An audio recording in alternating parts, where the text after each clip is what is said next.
Tales to Terrify.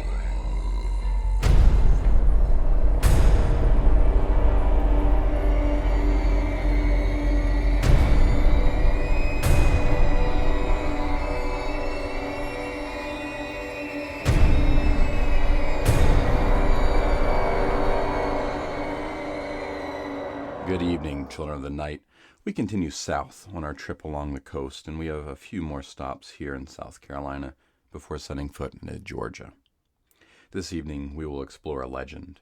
In the tradition of legends, some of this will be a matter of public record, while other parts will be certainly an addition by American fancy. In Charleston, South Carolina, in the early 19th century resided one Lavinia Fisher and her husband John.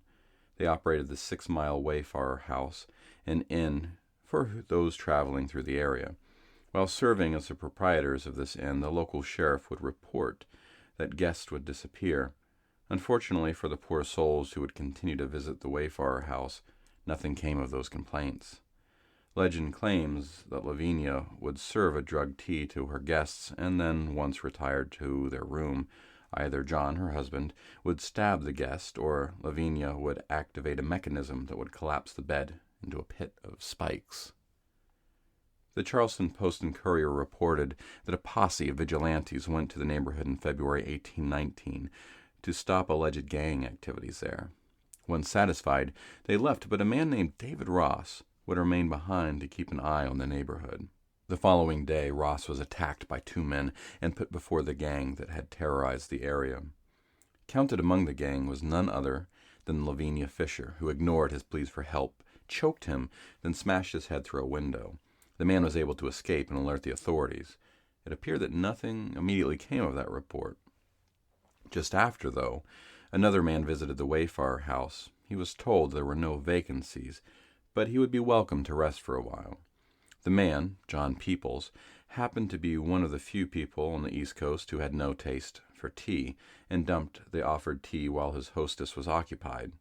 He would later report that she spent hours asking him questions about his business, then was informed that there was actually a room available.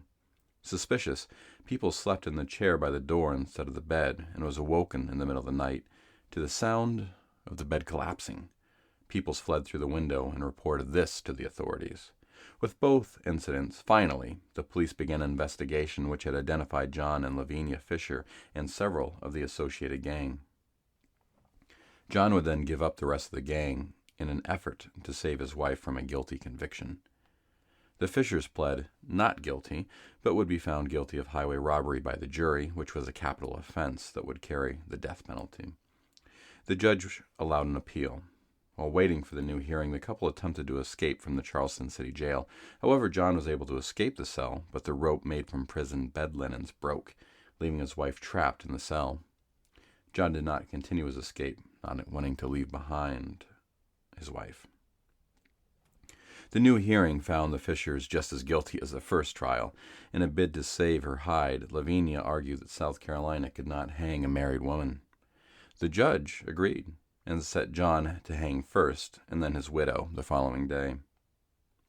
John Fisher had a Reverend Furman read a letter aloud to the collected audience, stating that as he is now a Christian, he could not be executed on a lie. The letter insisted on his innocence, asked forgiveness for those who wrongly sentenced him to execution, and then after the Reverend read the letter, confusingly, John asked for forgiveness. After the puzzling proclamation of innocence and then the plea for forgiveness, John Fisher was hung by his neck until dead.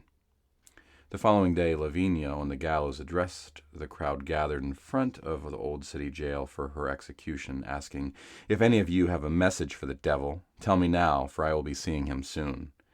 Then she leapt from the gallows, hanging herself, and putting herself as the first female serial killer in the United States. Let us get on to our stories. First up will be a story from Paul Kane. Paul Kane was born in the town of Chesterfield, Derbyshire, that's in the UK, in 1973, and grew up on an estate not too far away. The son of a miner and a former secretary, Paul developed a taste for the strange and outlandish at an early age. After his granddad read from a bedtime story about a mysterious house that dwelt within a sea of fog, In his early teens, he discovered the joys of horror, science fiction, and fantasy literature, raiding the local second-hand bookshops for anything and everything associated with these genres. Paul read insatiably, often sneaking away during school dinner hours to lose himself in the pages of such tomes. Paul has a very detailed biography on his website, which is, of course, linked in the show notes. He has an enormous collection of writing accomplishments, more than we could recount here. However, most recently, his new novel from ST Publications, Blood Red, is now available. If you visit his site and only have a few minutes to spend them on his Hellraiser page. He had a quote from Clive Barker himself naming Paul as the resident Hellraiser expert. I really loved that puzzle box and what came out of him. Let's now hear Paul Kane's Guilty Pleasures, which you can find in his anthology Monsters from Alchemy Press.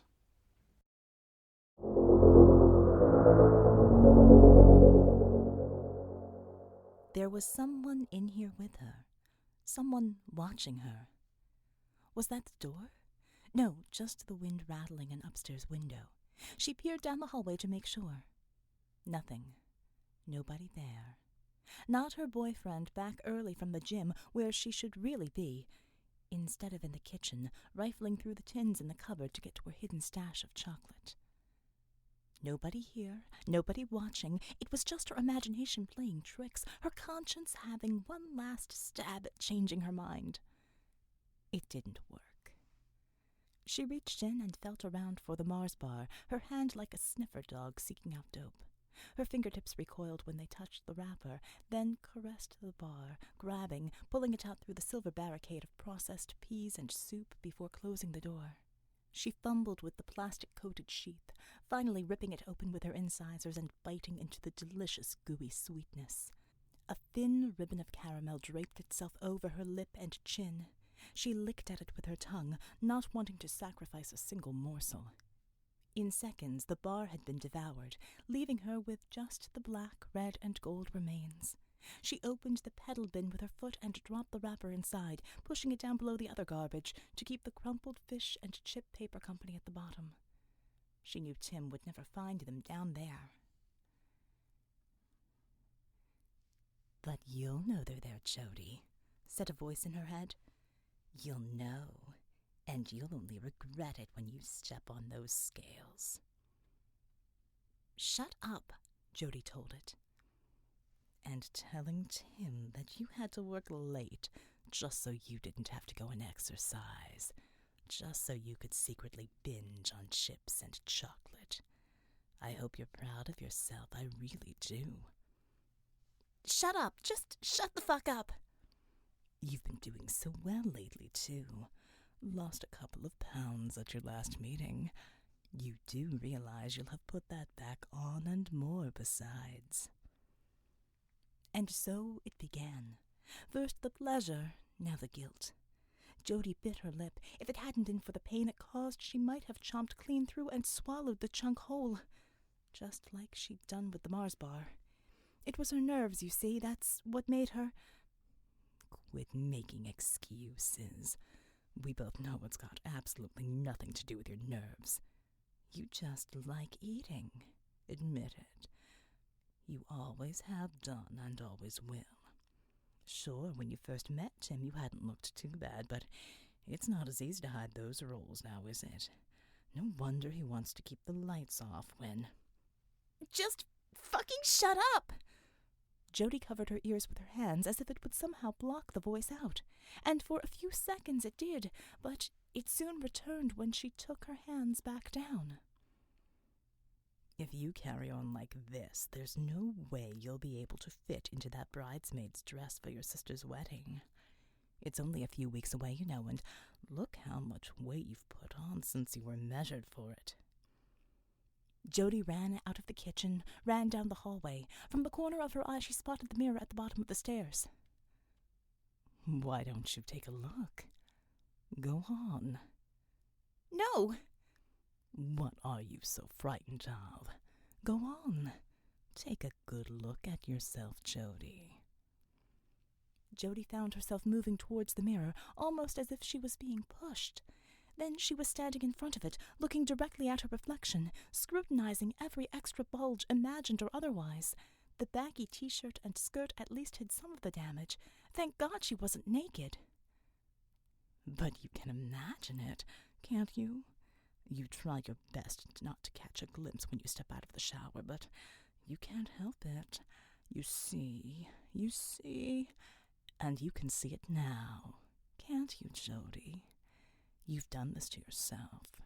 You've lied and you've let yourself down. It won't be long before Tim sees right through you. Won't be long before he leaves you for somebody less. Stop it! Stop it! Stop it! Jody broke into tears and ran up the stairs, taking them two at a time. There was a slamming of the toilet door. Another reflection appeared in the mirror now, as the sounds of retching wafted down the staircase. Distorted, blurred almost, it shifted in and out of focus as if it didn't really belong in this reality. Parsley sauce skin, pock-marked green and stretched taut over a lean frame. Two burning yellow eyes, accusing eyes. The guilt demon smiled with crazy paving teeth. It would move on in moments, its work done here for the time being. The words it had whispered to Jody would haunt her for a good few days, play on her mind, and cultivate the eating disorder she would eventually develop. Then the demon would make her feel guilty about that, too, for spewing up good food when there were people starving in the world. She'd never win. By the time it was finished, Jody wouldn't know what she was doing. To eat or not to eat, it said. That is the question. These were interesting times for the guilt demon, exciting times. At no other period in history had there been more reasons to feel guilty. Oh, there had always been guilt, ever since the first man and woman stood apart from the animals and realized they were different, realized they were naked. But so very often in the past, the reprehensible acts of this curious species had been blamed on religion, on affinity to a particular group or country. People were burnt at the stake, beheaded and ripped apart with bullets, but this was justified because it was all for the greater good. There were too many constrictions, hardly any room to maneuver. It was all so different now. The inhabitants of this spinning blue and white ball no longer had faith.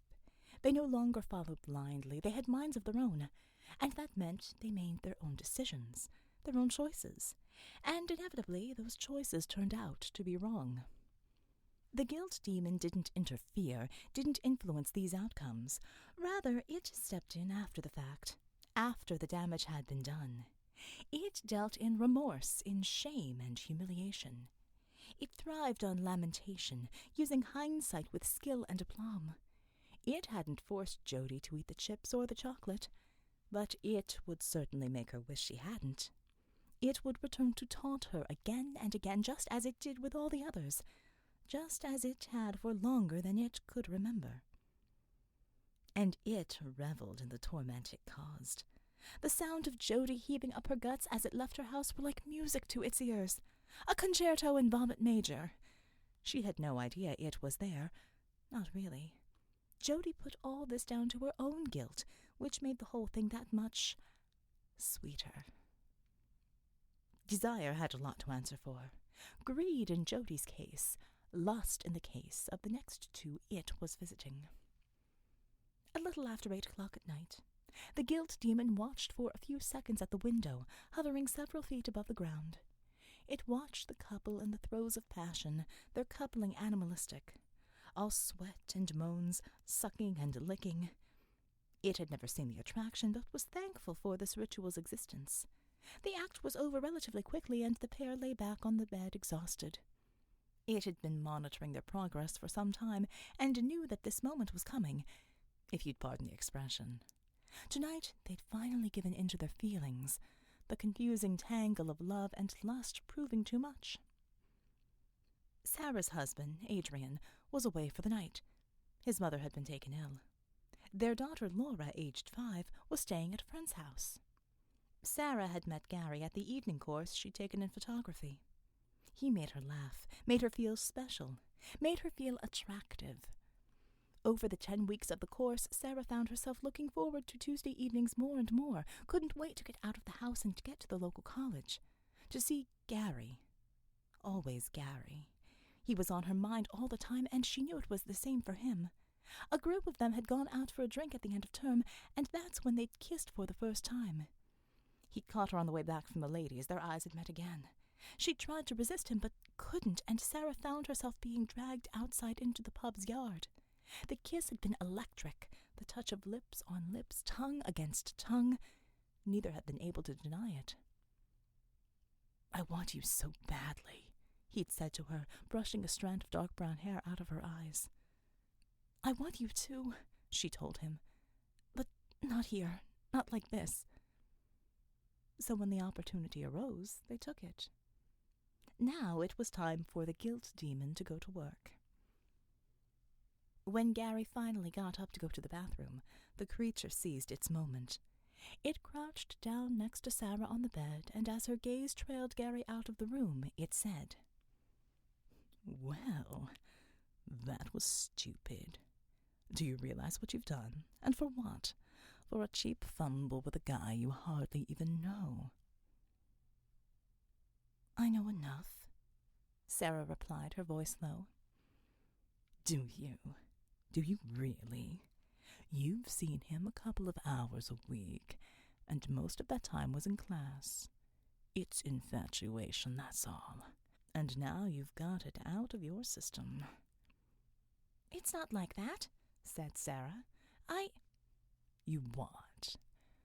Just couldn't wait for Adrian to get lost so you could do it with him in the bed you share? Jesus, Sarah, don't you have any thought for anyone other than yourself? Do you know what this would do to Adrian if he found out? What it did do to Laura? I just hope it was good for you, that's all. I hope he was worth it." You love him? Is that what you're saying to me?" The guilt demon pressed its face up close to hers, spitting as it spoke. "You don't know the meaning of the word. Love isn't about all this.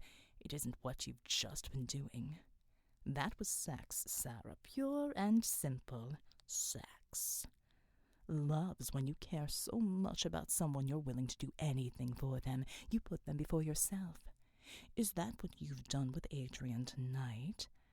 You might not know the meaning of the word, but he does. He worships you, Sarah, and you've betrayed him for a bit of fun." Sarah drew her knees up to her chest. She could hear water running in the bathroom, the splashing as Gary washed his face in the sink Adrian used every morning to shave, next to the bath they'd once shared together, the room filled with candles on their wedding anniversary. "Don't you feel any shame for what you've done, Sarah? Don't you feel any guilt?" Images flashed in Sarah's head now, of a life not yet lived with Gary, of a messy divorce, of Adrian's face when she told him. Told him? She wouldn't even have to. He'd be able to see it in her eyes. He knew her so well. And this man, Gary, arguing with her because he didn't want to take on another man's child. Laura growing up resenting her mother for what she'd done, for splitting the family apart, all because she didn't have the courage to say no. One simple word. No. Sarah put a hand to her mouth, a mouth that still tasted of Gary. She tried to wipe the flavor away, but found that she couldn't. It wouldn't go away. Ever.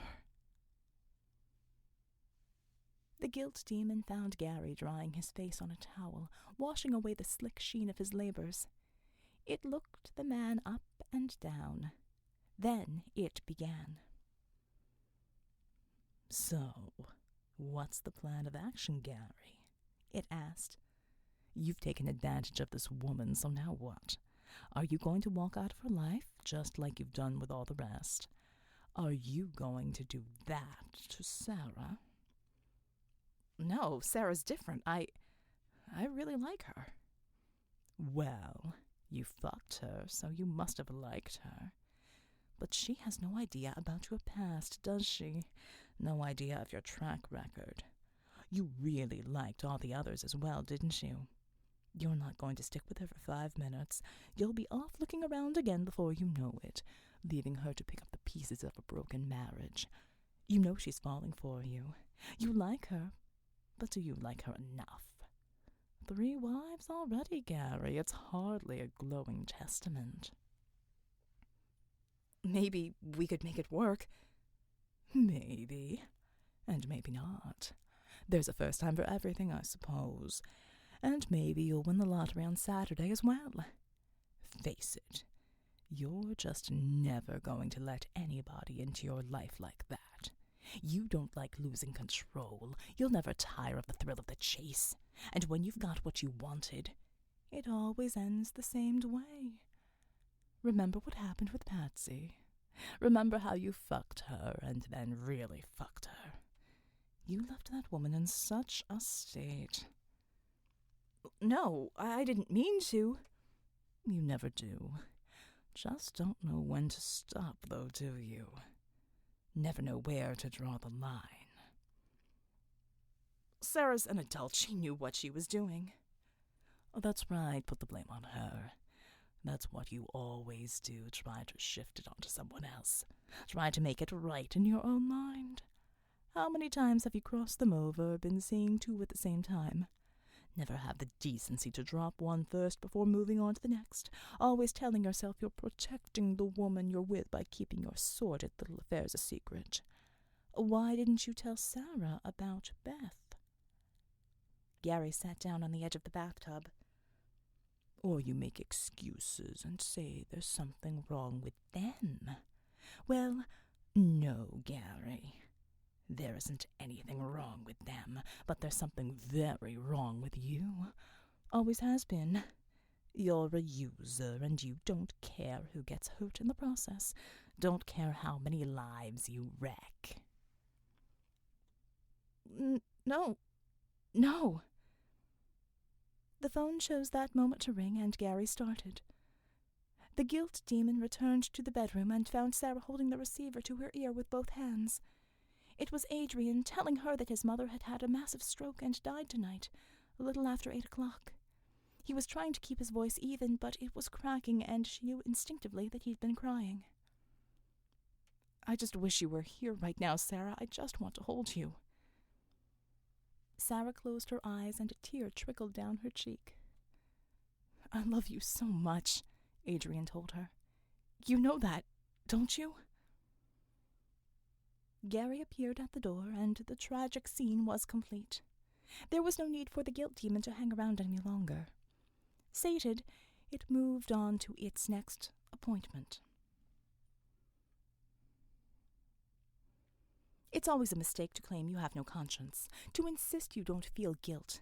Whenever you tell yourself this, you're throwing down the gauntlet, issuing a challenge. And usually when you say it, you've probably got more reason than most to be afraid. Roy returned to his small flat around 11. He walked in and locked the door behind him. Then he tossed his bag onto the small bed and peeled off his gloves. He sighed. It had been a long day. He switched on the TV and flicked around with the remote control. A stupid arts program on one channel, and on the other, a sitcom so bad it had to be screened when most of the viewing public were fast asleep. He finally found a documentary on shark attacks and let it settle there. Roy cocked his head as he watched a great white take a lump out of one scuba diver's leg. As it was post-watershed, they showed most of the gory details, and Roy found it hard to tear himself away from the screen. Keeping one eye on the television, Roy went over to the bag and unzipped it. He pulled out the tools of his trade, a selection of knives in various sizes and shapes, from large bowie to the smaller scalpel-like blade. He'd wiped them at the seam with a cloth, but would still have to clean them properly in the sink to get all the blood off. This he did now, adding the implements to his washing-up pile and soaking them in fairy liquid, then leaving them on the yellow plastic drainer along with the plates and cups from his dinner earlier. Next, Roy popped the cloth and bag in the washing machine and set the cycle in motion. Easing down into his favorite armchair in front of the TV, he stared intently at the program, at the bloodletting, the biting, the splashing. He admired the way the sharks crept up on their victims, gliding effortlessly behind them until... He watched the rest of the documentary, his eyelids heavier by the second. It really had been a long day. But he wanted to watch this. It wasn't very often they put something decent on TV. And besides, he didn't like to sleep afterwards. Roy's eyes closed, and he quickly snapped them open, shaking his head to fight off the tiredness. On the screen, another diver was struggling, in the eyes of a tiger shark this time. Roy leaned forward to get a better view.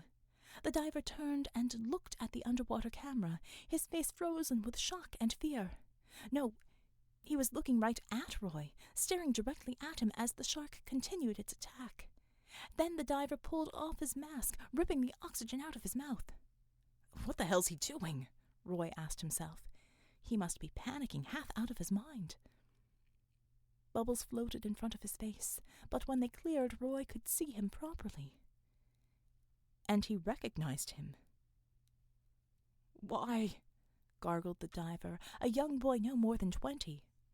"Why, Roy?" Roy twitched in the chair, opening his mouth.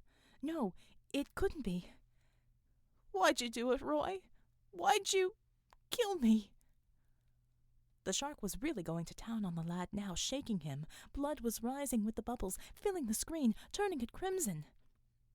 Roy jumped up and snapped the TV off. He shook his head. It was late. His mind was playing tricks. There was a noise from the kitchen. Roy hesitated, then walked into the room.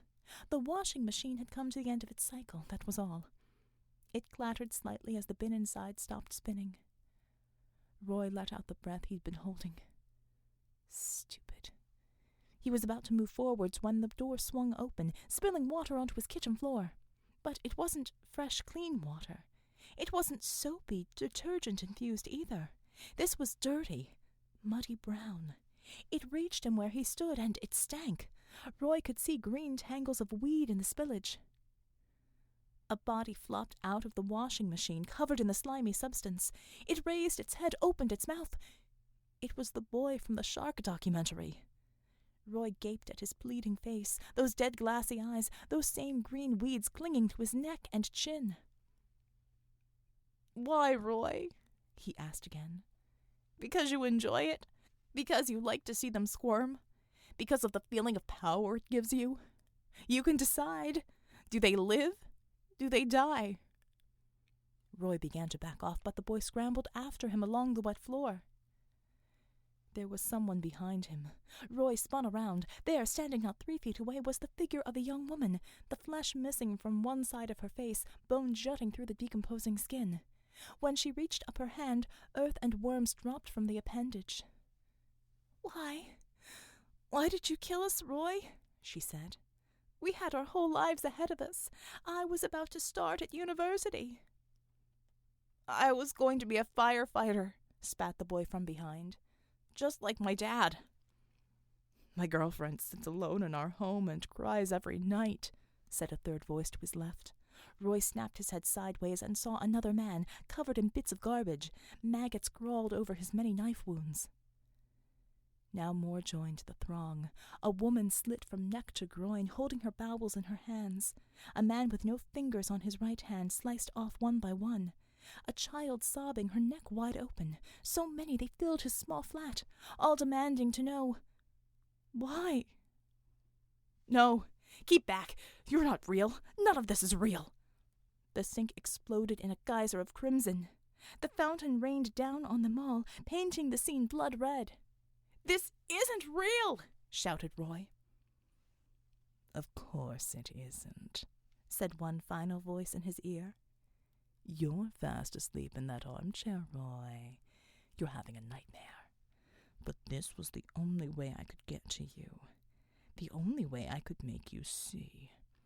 Don't like to think about them afterwards, do you? The things you did, the places you left them.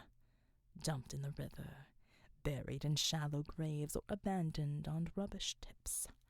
They're just meat to you when they're satisfying your hunger. But look, Roy, look at their faces now." The guilt demon grabbed hold of his head and shoved it in this direction and that, prizing open Roy's eyes. "You did this. You did this, but you're so hard and emotionless, aren't you? Such a cold fish. You could never feel cut up about what you've done. Or could you? Roy's victims approached, pressing him against the wall, piling on him. The guilt demon was handing out Roy's knives to the crowd, and one by one they were taking it in turns to slash at him, to have their revenge. The guilt demon stood back from them, smiling with satisfaction as the first screams filled the air. It had many more visits to make in the space of that 24 hours. A 12-year-old boy who'd just discovered self-abuse whilst thinking about one of his mother's friends and the low-cut blouse she liked to wear. An aging headmaster whose past at a private school was rapidly catching up with him.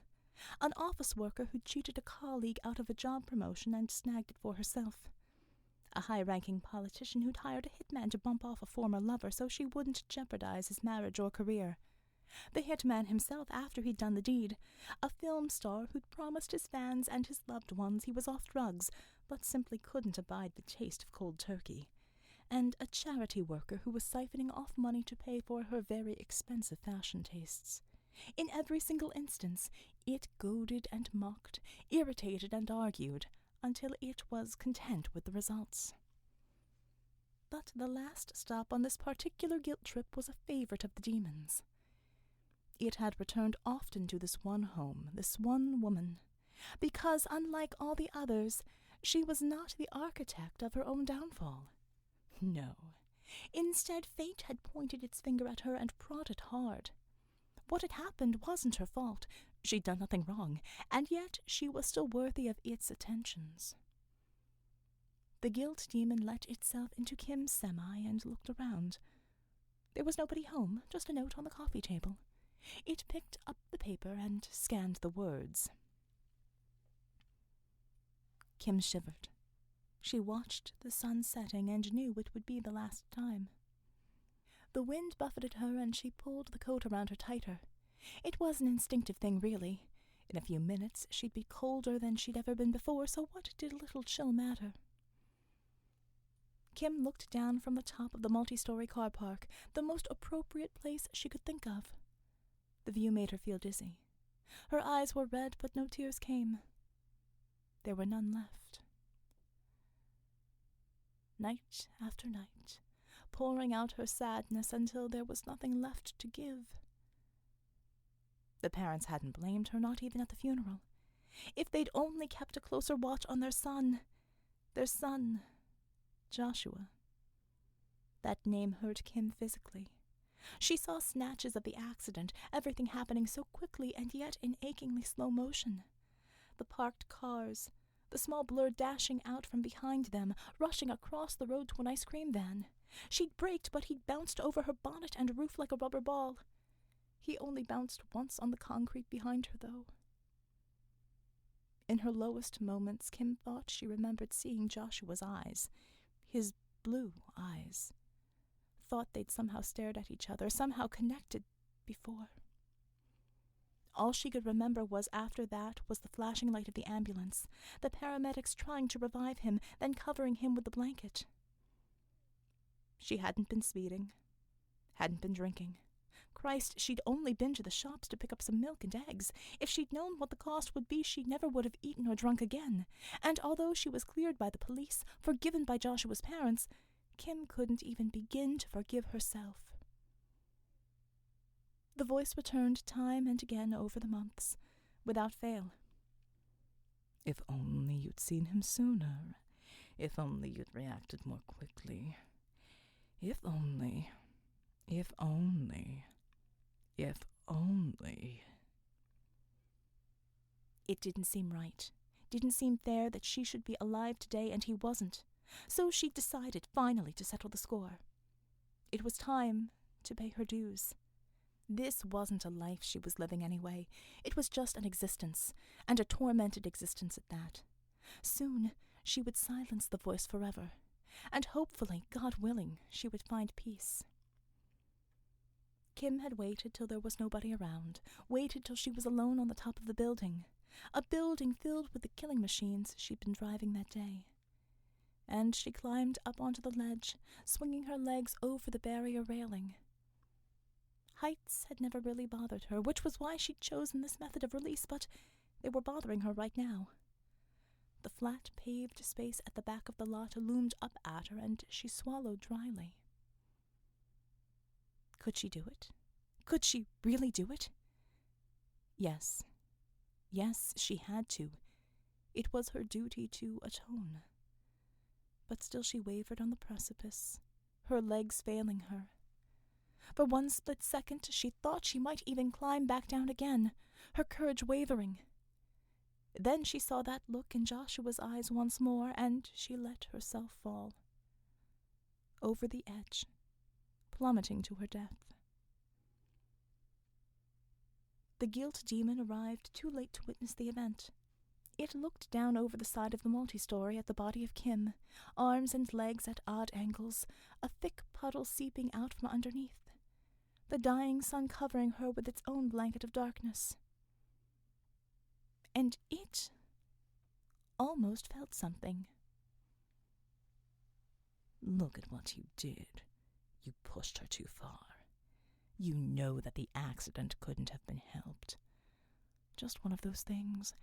And now, instead of one wasted life, there are two. How can you do what you do each day? How? It almost felt, no. Stop. That wasn't going to happen. Pulling away from the edge, the creature departed. What was done was done. And besides, it had exorcised its own guilt demons so very long ago.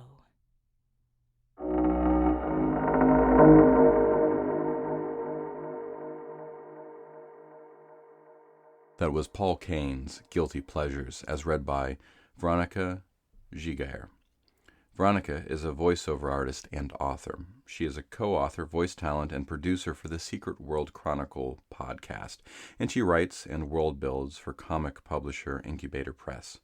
She is also an active voice at HG World in The Diary of Jill Woodbine, and she continues to read for authors in the realms of science fiction, fantasy, romance, and of course right here with horror. Rumors exist of an alter ego fueled by caffeine, trudging through the mire of higher education administration in pursuit of the letters P, H, and D. Said creature often dabbles in psychology and early adulthood learning strategies, possesses an affinity for comic books and small talking horses, and strives alongside her spouse to raise literary-minded geek children. Our second story of the night comes from John McIlveen. John M. McIlveen is author of the paranormal suspense novel Hannahware and two story collections, Inflictions and Jerks and Other Tales from a Perfect Man. He's a father to 5 daughters, works at MIT's Lincoln Laboratory, and lives in Haverhill, Massachusetts with his fiancée, Roberta Colasanti. He has an affinity for black licorice, whoopie pies, and good tequila. Aren't we all, John? I think I've put Jose Cuervo's grandkids through college, personally. Tonight's story, Infliction, you'll be able to find in John's anthology, Inflictions, a collection, from Crossroad Press and Macabre Inc. And now, John McIlveen's Infliction.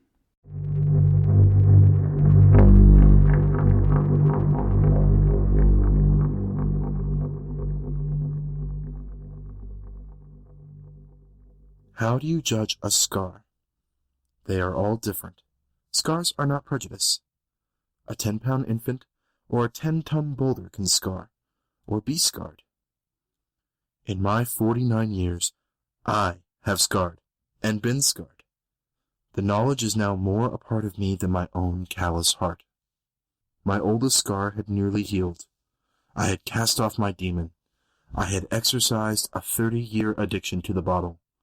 Any bottle, as long as it held the spirit of numbness within. I walked proudly, my chin held high and my nose in the air, swaggering with the arrogance of a winner. But I wanted to be victor in more than the conquest of alcohol. That was a mere battle in the war for my soul. It had been more than 7 months since I last surrendered to the drink. Not so well, the guilt. I had destroyed my family. It had been 4 years since Susie, My only child ran away. 2 years since my wife Taipei stepped off the Hampton Beach jetty, freely surrendering herself to the icy midnight waters of the Atlantic Ocean. Taipei. She was a study of smoothness, a classic Japanese beauty as exquisite as a Monet brushstroke, in the way she moved, the way she spoke, the way she loved, the way she died. In one liquid moment, pouring like a mercury from my life into the Atlantic. They found her drowned body the following morning, lying on the beach like a gift from the early morning tide. I was at home, unaware, drowning in my own intoxicated death, too drunk to realize or care about her absence from our bed, unknowing that my only bond to normality was laying not even a mile from where I lay. All her pain and regrets, all her scars, were given up, transposed by water with her last breath. I attended Taipei's funeral in the same way I attended my life, from behind an inebriated gauze curtain. I remember little of the ceremony, but the people with accusation in their eyes will forever remain with me, through common respect, while compassionately patting me on the back and emitting a stream of kind words. They tried to hide the blame, but it was like covering an alligator with a bath towel. Regardless of how well they tried to cover it, parts would always show, fully emerging to lash out if it came too near. "Your fault," the alligator said. "You failed her." Taipei would have seen it as her failure, not mine. That was her way. That was her gift and her curse. I can now see that when we met, I became her personal venture, her mission of mercy. I know she loved me. Her passion was pathos. Susie's running away was the end for Taipei. She saw it as her final failure, the big push that ultimately and literally drove her over the edge. We knew where Susie went, though the truth was almost laughable. The thought of a 15-year-old girl joining a traveling circus seemed ludicrous, like a plot straight from a child's book or movie. Taipei searched for 2 years, while I submerged myself deeper in drunkenness, hiding in intoxication. And then Taipei escaped. I found myself in an empty house within an empty life. Taipei and Susie were gone, and I was suddenly alone to fend for myself. I was like an abandoned infant. Everything was new and estranged. I hadn't cooked a meal in more than 20 years. The only child of parents who passed away more than a decade earlier, I was left with only 2 companions, alcohol and guilt. Both ate away at my insides like a violent river eroding the walls of my health and sanity. Bob Lynch was a large but gracious man whose generous heart was his own tormentor. He owned the garage where I had worked since my teens, though a lesser man would have fired me years earlier. I had not shown up for work in 3 days. Bob found me lying on my bedroom floor, a broken man swimming in a sea of empty bottles and his own waste. I was drowning, yet clinging to a bottle like a lost lover, clinging to the shards of a shattered life. It was nearly a year and a half after Taipei's funeral. Bob dragged me into Hawthorne House, a local rehabilitation center. He would pay the bill as long as I was not released until I was cured. Bob was yet another love neglected by my weakness.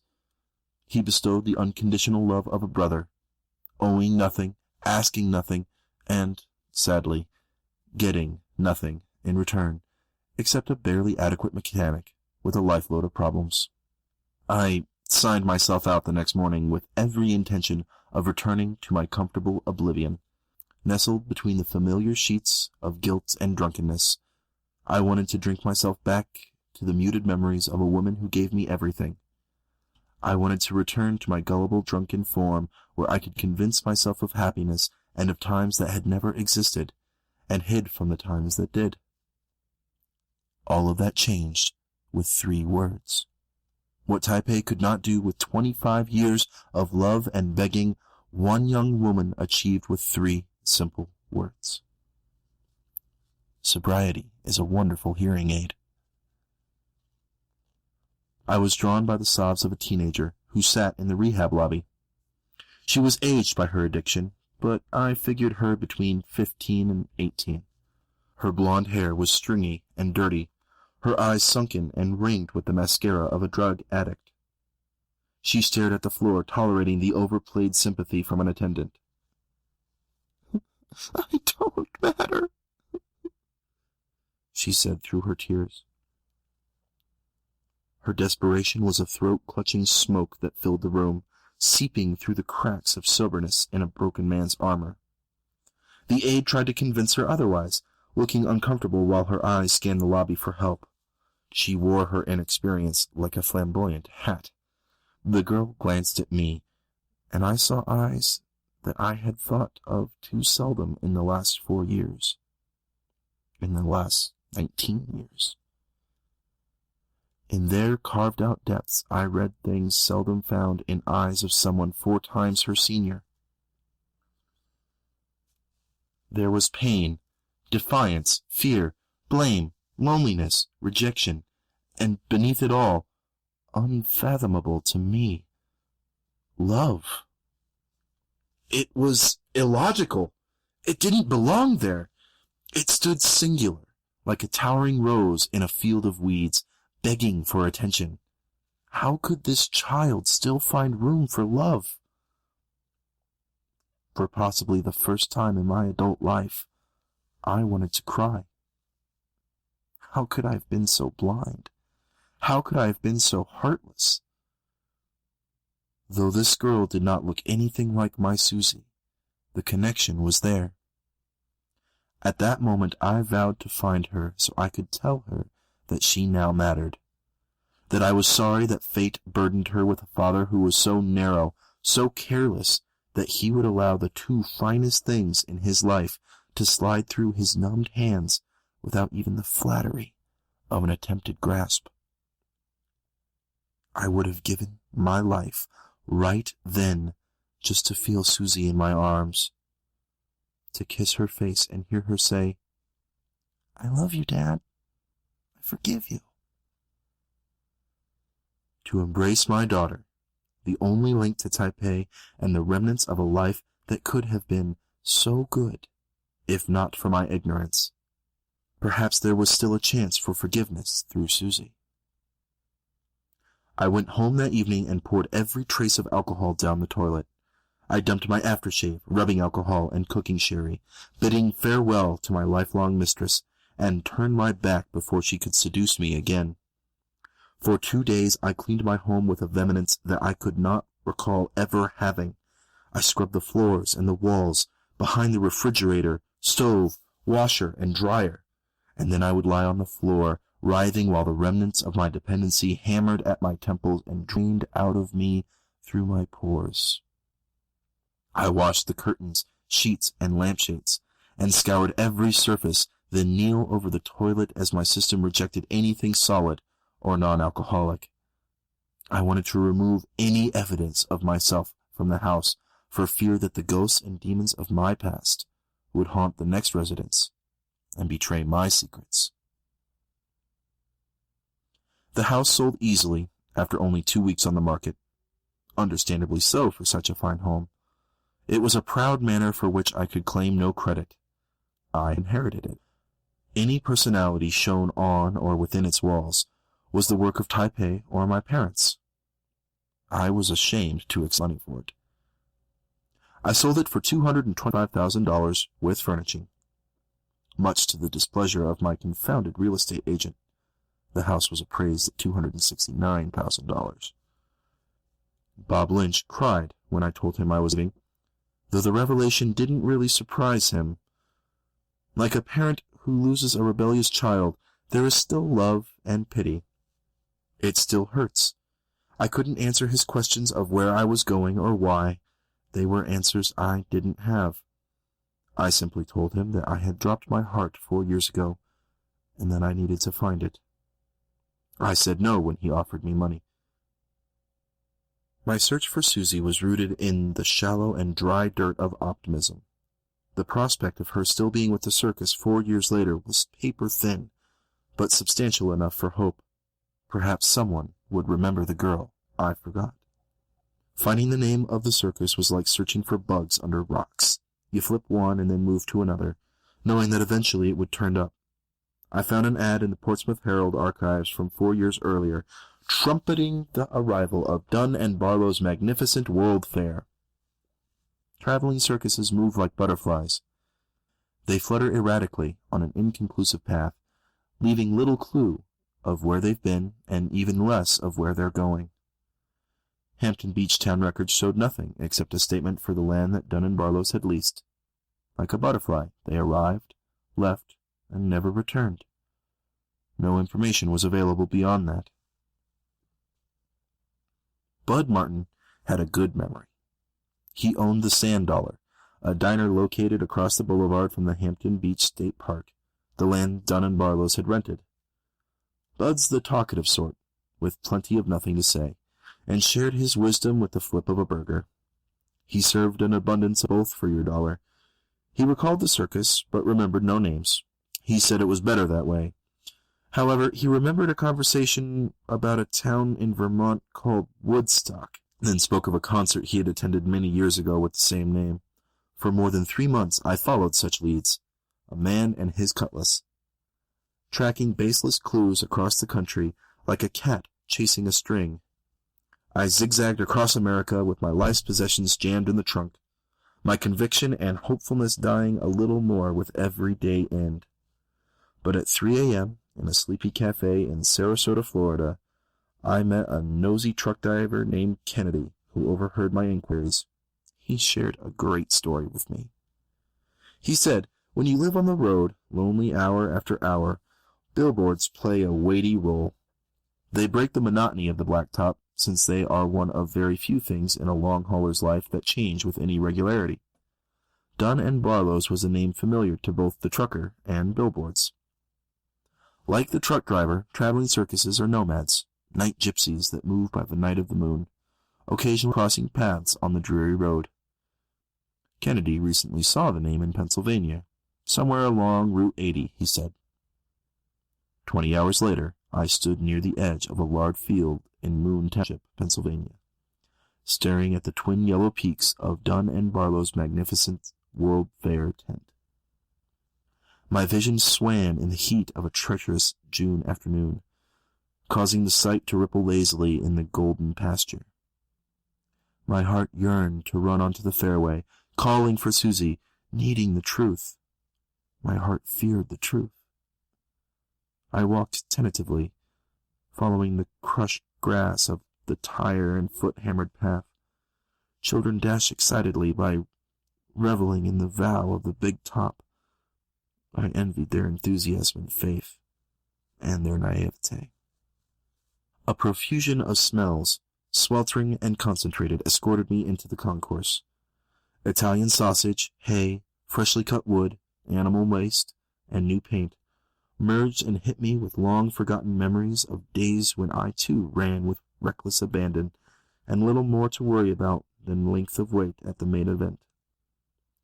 The bazaar was alive with noise, and screams of excited children, a pitchman's banter, and the mechanical whir of the rides.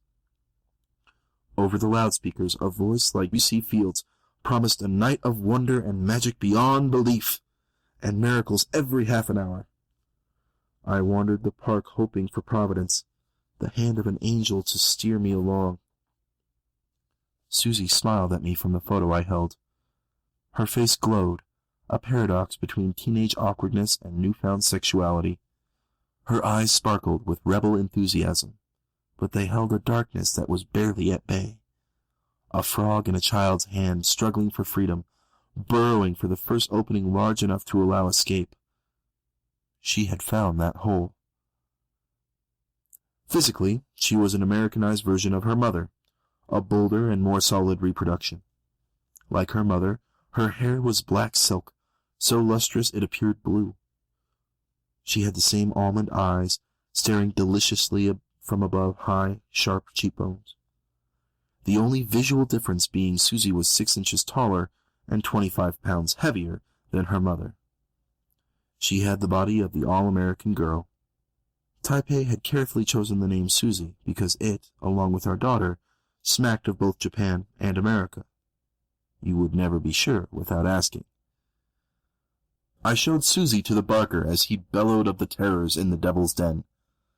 Stale air and the smell of dead wood were the only ghosts in that haunted house. He shook his head at the picture and shrugged an apology. He had offered me a trip into hell. I told him I'd already been.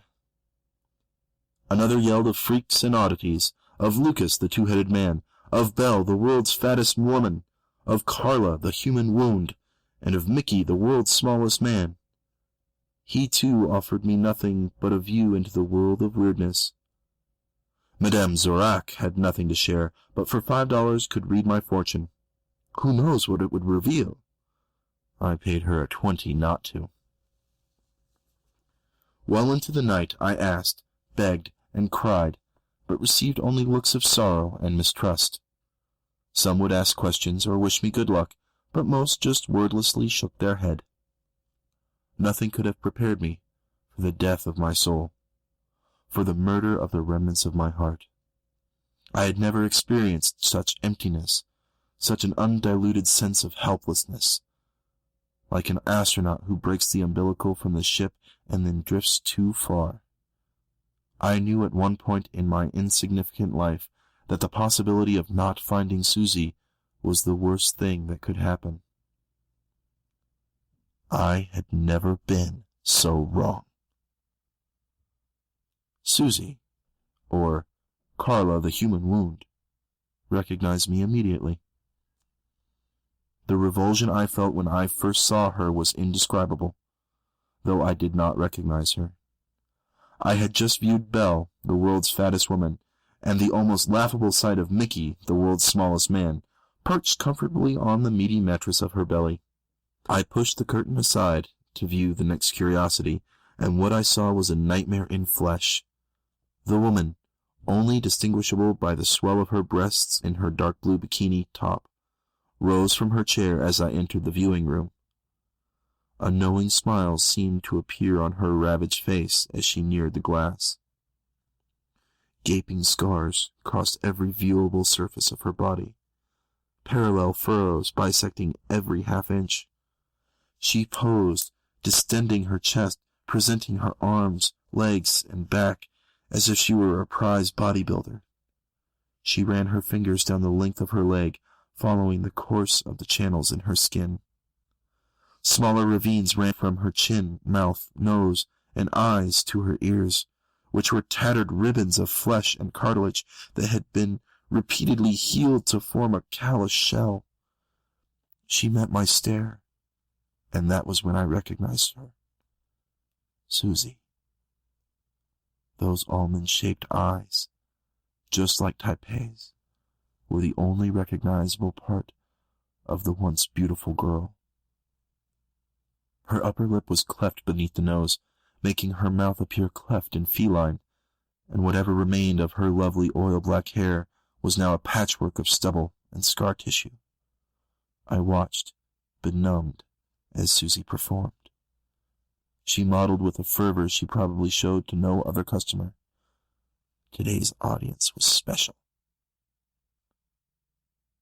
Susie advanced to the plexiglass wall, her eyes locked with mine, and that smile, that ghastly smile, fixed on her face.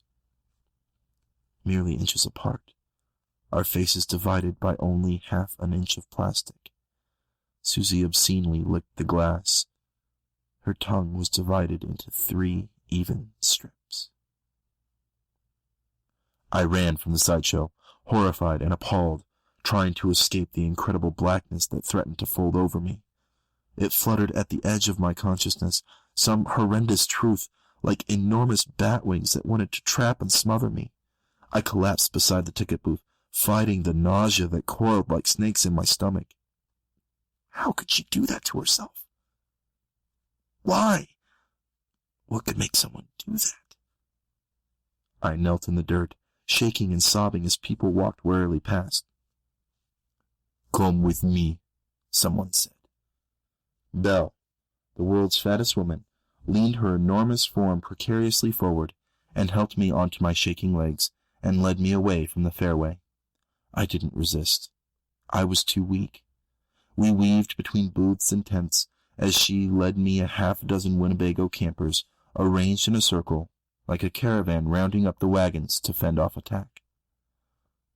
We entered one of the trailers through a widened custom threshold, the vehicle pitching significantly as Belle climbed the 3 steps. Sit, she said without compassion, motioning to a small table. Inside the camper was surprisingly clean and smelled of coffee and fried onions. On the counter near the sink lay an open bag of Canada mints, so commonplace in a world that had just become so alien and foreboding. I waited for what may have been just a few minutes, but it seemed like a small eternity. She came through a doorway at the far end of the camper, wearing an emerald green full-length robe, and looking so normal through the dimness of the tight hallway. She carried a bag of cotton balls and a bottle of isopropyl alcohol. She set them on the table and sat across from me. "Hello, Father," she said. Her words ill-formed on the tattered strips of her tongue, not the sweet, honeyed voice I remembered. "Susie?" I said. I felt sick, saddened and very uneasy by the sight of my daughter, nearly unrecognizable as she stood before me. "Call me Carla. Susie died 4 years ago." She raised her leg on the bench beside her, freeing it from her robe and exposing the web of scars. "Why'd you come here?" she asked, her question whistling, but logical from her tortured mouth. "Taipei, your mother died 2 years ago," I told her, not knowing what else to say. I was rattled and had a tremendous desire to run, to escape this nightmare and run until I could run no longer. "Yeah, I know. Killed herself. I knew that was coming," she said. She uncapped the alcohol, poured some into a shallow saucer, and then looked at me, skewering me with her still beautiful eyes. "We had different ways of escaping you, but she was better at it." Her words confirmed what I had already known, though a small part of me had vainly hoped differently. She took a single-edged razor blade from her robe pocket, unwrapped it, and dipped it in the alcohol. She repositioned her leg slightly, and then ran the blade deftly along a rut in her calf, opening a narrow line of blood inside an existing channel. My body contracted in an icy convulsion, and the blackness threatened again. I felt as if I'd just grabbed a live wire. "Why do you do this?" I asked. "It's a living," she said, and then accused, "It's a life." She dabbed a cotton ball in the alcohol, then ran it along the fresh wound. Her jaw tightened slightly. "Isn't it odd that the same spirit that cleanses my wounds rotted your soul?" she asked, displaying the blood-tinged swab. "You're on the wagon now, right? Reformed?" "I'm trying. It's been a few months," I admitted. "A little fucking late, wouldn't you say?" I was defenseless. What could I say? She ran the blade along another wound. "But why do you do this, Susie?" "Carla," I repeated my earlier question. "They're Novocaine. These wounds hurt less than the others. They help take my mind off the bigger and deeper ones." She swabbed at the slice in her leg. I could sense something bigger than life creeping up on me, like a stalking cat. It stopped every time I tried to focus on it. "They're my protection and my savior," she was saying, her distorted voice barely audible above the pulse pounding in my head and in my ears. "They're my guarantee that no man, no bastard, can ever hurt me again." She ran the blade deeper as anger ran deeper in her voice. Sweat ran down my back, from my brow into my eyes, stinging as it mixed with my tears. She sat up and turned to face me, her eyes brimming with tears and the pain of betrayal. She opened her robe, exposing her mutilated breasts. Revulsion and remorse attacked me, a feral beast tearing at my heart. At the memory of this once beautiful woman, I screamed at the pain and at the revulsion. Her eyes, darkening with rage, met mine again. "What's wrong, Daddy? You don't find me attractive anymore, Daddy?" There it was. Like the boy who discovers the forgotten bag of marbles hidden on the top shelf, it all came tumbling down over my head. Sneaking into her room, pushing the chair under the doorknob, ignoring her terrified eyes and her tears, hiding from Taipei, hiding from myself. Susie closed her robe, her eyes, flames, burning into me. For once, she had the upper hand. For once, she was the tormentor. I lowered my head to the table and covered my ears, trying to block the truth, hoping it was all an illusion. "Leave," she said. "I don't want you here. I don't need you opening old wounds. I do that fine on my own." What could I say or do? "I'm sorry" would have been a colossal insult. It wouldn't amount to a speck of dust in the universe of irreparable harm I had caused her. "This is my life now. Leave it alone," Carla said. Devastated by self-disgust, I rose without a word and left. Shortly after, I returned to the camper with 2 suitcases. One contained several of Taipei's personal items that I had hoped Susie might want. The other contained the cash from the sale of the house. "These aren't mine," I said to her, and slid the 2 suitcases in. I know that I could never correct what had happened in our lives, and I wasn't going to pretend that the money and Taipei's belongings were a token of such. I stated it as it was. They were not mine. I had done nothing to earn any of it. Carla didn't acknowledge me. She just kept on with her handiwork. I left with nothing, which was truly my own.